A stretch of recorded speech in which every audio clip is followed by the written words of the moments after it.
মন ভাঙা হবে গোরা গোরা। তুমি কোন শহরের মাইয়া গো?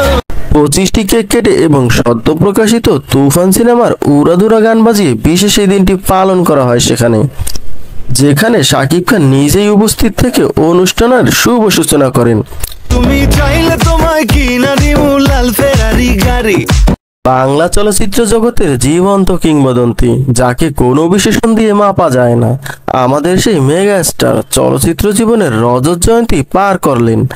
হ্যাঁ বন্ধুরা, শাকিব খানের কথাই বলছি, যিনি ইতিমধ্যে জীবনের 25টি বছর পার করলেন অভিনয় জগতে। বিভিন্ন সংগঠন ও সাকিবিয়ানরা নানান আয়োজনের মধ্য দিয়ে আজকের দিনটি উদযাপন করেছেন। আয়োজনের কমতি ছিল না এফডিসিতেও। 25টি কেক কেটে এবং সদ্য প্রকাশিত তুফান সিনেমার উড়াধুরা গান বাজিয়ে বিশেষ এই দিনটি পালন করা হয় সেখানে, যেখানে শাকিব খান নিজেই উপস্থিত থেকে অনুষ্ঠানের শুভ সূচনা করেন।